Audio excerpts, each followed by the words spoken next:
श्री कृष्ण कहते हैं, मन खुश रहे हमारा और इस जगत का कल्याण हो।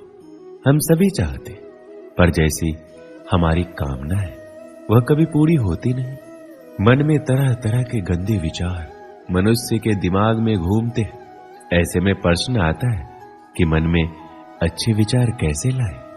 विचार उठते हैं मन से, इसलिए मन क्या है यह हमें पता होना चाहिए। इसके बाद ही हम गंदे और अच्छे विचारों के खेल को समझ सकते हैं। देखिए, मनुष्य का जीवन विचारों से ही तो है।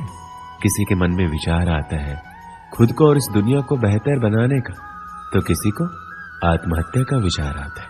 इन विचारों से परेशान होने से पूर्व हमें समझना होगा कि आखिर मन में विचार कैसे आते हैं, मन में विचारों की उत्पत्ति कैसे होती है।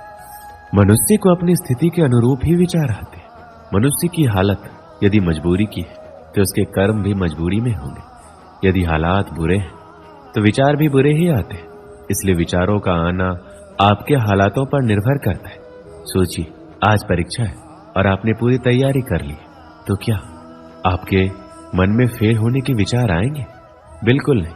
लेकिन परीक्षा आज है और साल भर आपने सिर्फ मस्ती किया है, तो निश्चित है कि दिमाग में विचार भी फेल होने के ही घूमेंगे। तो अधिकांश मामलों में ये उसका खुद का चुनाव होता है। आप परीक्षा के लिए पढ़ाई करें या ना करें, यह आपका चुनाव है। इसलिए अगर आपका चुनाव ही गलत है तो फिर विचार गलत ही होंगे। इसलिए देखा होगा, प्रायः लोग जिस काम में लगे रहते उस काम में भी बुरे विचार उनके दिमाग में छाए रहते। और इसका यह अर्थ कतई नहीं कि मनुष्य के विचारों का आना गलत है। मन में अच्छे विचारों का आना कोई अकस्मात स्थिति नहीं होती। कभी ऐसा नहीं होगा कि आप सुबह उठे और आपके मन में खुद को बदलने का विचार आ जाए और आपकी सभी गंदी आदतें छूट जाए और आप अपने सभी दुखों से आजादी पाए। ऐसा नहीं होगा। मन में अच्छी सोच लाना इतना भी मुश्किल नहीं। अगर आपका कोई साथी है तो आपको किसी भी चीज को लेकर भड़का रहा है या बुरा सोच लाने के लिए प्रेरित कर रहा है, तो उससे आपको अलग रहना है। ऐसे लोगों से जितना जल्दी हो सके दूरी बना लीजिए और खुद को व्यस्त रखने की कोशिश कीजिए। जरूरी नहीं कि काम करके ही खुद को व्यस्त रखा जा सकता है। आप चाहे तो खुद को व्यस्त रखने के लिए अपने पसंद का काम भी कर सकते हैं। इससे आपको बुरा सोच नहीं आएगा। आप सदा खुश रहेंगे तो मन में अच्छी सोच भी आएगी। बुरी चीजों से दिमाग हटाकर आपको अच्छी चीजों पर लगाना होगा। जैसे आप शांत वातावरण में जाकर बैठे। कई बार शहरी शोरगुल के कारण हम परेशान हो जाते हैं।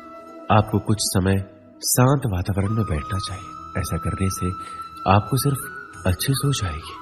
अगर आप इन चीजों को अपने जीवन में अपनाते हैं तो आप आसानी से नकारात्मक सोच से दूर हो सकते हैं। आपके दिमाग में चाहे बुरे विचार आते हो, उसकी फिक्र करने की जरूरत नहीं है। जब आप सुबह उठे तो एक अच्छा विचार सोचें और एक अच्छा वाक्य खुद से बोलने के लिए तैयार रखें। जैसे कि मैं आज बहुत खुश हूं, आज मेरी मनोकामना पूर्ण होगी, या मैं अच्छे विचारों वाला व्यक्ति हूं। आप कोई भी सुविचार सोच सकते हैं। तो यह अभ्यास आपके जीवन को बदलने के लिए कुछ दिनों बाद सक्रिय होने लगेगा। आपका मस्तिष्क ही आपका भविष्य निर्माण करता है। जब भी आप बिस्तर पर सोने जाएं तो इस बात का ध्यान रखें कि आप क्या सोचते हुए सो रहे हैं। यदि नकारात्मक विचार है तो उसकी जगह अपने और अपने परिवार के लिए कुछ अच्छा सोचकर सोएं या अपने इष्ट देव के नाम का जप करते हुए सो जाएं। आपका अंतिम विचार ही पूरी रात आपके दिमाग में चलता रहता है, जिसका आपको पता नहीं चलता है। ये विचार ही आपके जीवन को सबसे ज्यादा प्रभावित करता है। इस विचार का सबसे अच्छा होना जरूरी है। अतः सोते समय अच्छे विचारों को दोहराते हुए सोना चाहिए। मन में किसी प्रकार का भय और शंका लेकर नहीं सोना चाहिए। इसलिए जब भी आप सोएं तो एक अच्छे विचार के साथ सोएं। दोस्तों, इसे मैं एक कहानी के माध्यम से समझाता हूँ। एक बार एक आदमी ने अपनी सारी जमा पूंजी से एक सुंदर घर बनवाया। गृह प्रवेश के एक दिन पहले उसके घर में आग लग गई और पूरा घर धू धू कर जलने लगा। सब लोग आग बुझाने में लगे थे, लेकिन वह आदमी बाजार गया और मिठाई का डब्बा ले आया। जैसे ही वह मिठाई सब लोगों में बांटने लगा तो लोगों ने सोचा शायद घर जलने के कारण इसको गहरा सदमा लगा, इसलिए इसे समझ नहीं आ रहा है कि इस समय इसे कैसे रिएक्ट करना है। फिर किसी ने पूछ लिया, भाई तेरा घर जल गया है, तू लड्डू बांट रहा है? और वो उत्तर सुनकर प्रश्न पूछने वाला निस्तब्ध हो गया। उस आदमी ने उत्तर दिया कि आप लोग ये देख रहे हो कि गृह प्रवेश से पहले मेरा घर जल गया, लेकिन मैं ये सोच रहा हूं अगर मैंने गृह प्रवेश कर लिया होता तब आग लगती तो मेरे घर के साथ साथ मेरे परिवार वालों को भी नुकसान हो सकता था। इसलिए मैं ईश्वर का धन्यवाद कर रहा हूं कि आपने मेरे परिवार को बचा लिया। अगर जीवित रहे तो घर तो और भी बन जाएंगे। इसलिए सकारात्मक सोच के साथ नजरिया भी सकारात्मक रखना जरूरी है। अच्छी आदतों से अच्छा होता है और बुरी आदतों से बुरा। यदि आपने किसी भी प्रकार का नशा करने, गाली बकने, क्रोध करने, ईर्ष्या करने, अनावश्यक भोजन करने और किसी का अपमान करने या अन्य किसी भी प्रकार की गंदी आदतें, तो फिर आपका वर्तमान और भविष्य भी वैसा ही होगा। बुरी आदतें डालनी नहीं पड़ती, वो संगत से स्वतः ही निर्मित हो जाती है।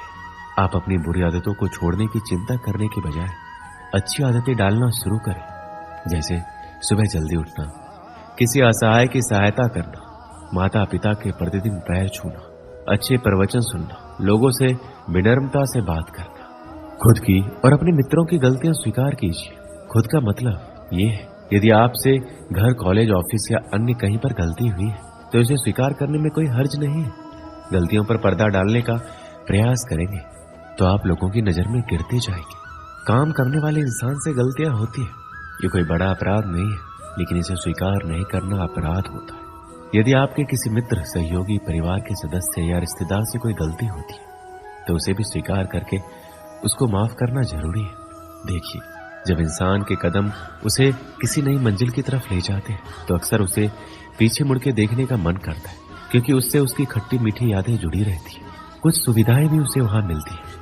इसी तरह जब आप नया जीवन जिएंगे तो बीच में कुछ परेशानियां आ सकती है और इन बातों से मन घबराकर वापस उस पुराने सड़े गले जीवन को जीने के लिए बाध्य करेगा। ऐसी स्थिति में हिम्मत दिखाइए, श्री कृष्ण को याद कीजिए और जो बेहतर जीवन जीने का चुनाव किया है उस पर आगे बढ़ते रहिए। पुराने समय में एक सेठ नदी किनारे वाले गांव में रहता था। कभी कभी नाव में सामान भरकर दूसरे गांव में व्यापार करने जाता था।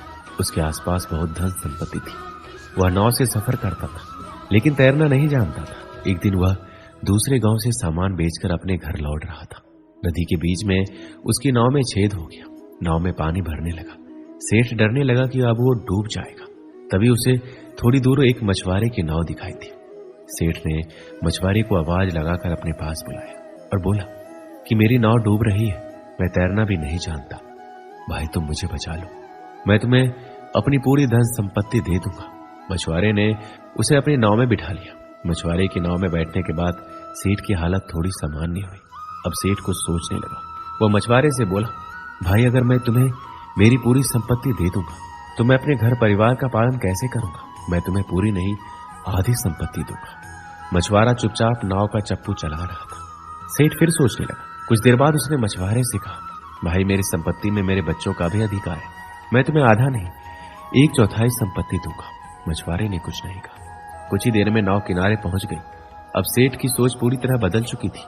वह सुरक्षित किनारे पर आ गया था। सेठ ने सोचा, इसने मेरी जान बचा के कोई बड़ा काम नहीं किया, ये तो इसका धर्म था। ये सोचकर सेठ ने मछुआरे को सोने का एक सिक्का देना चाहा, लेकिन मछुआरे ने ये लेने से मना कर दिया। सेठ ने वह सिक्का भी अपने पास रख लिया और वहां से चला गया। दोस्तों, इस कहानी से हमें क्या सीख मिलती है कि हमारे मन में अच्छे काम के लिए विचार बहुत कम आते हैं, और जब भी कोई ऐसा पुण्य कर्म का विचार आए तो वह काम तुरंत कर देना चाहिए। समय के आगे बढ़ने के साथ साथ हमारे विचार भी बदल जाते हैं। दोस्तों, इस वीडियो में बस इतना ही। मिलते हैं अगले वीडियो में। अपना ख्याल रखिएगा। जय श्री कृष्ण।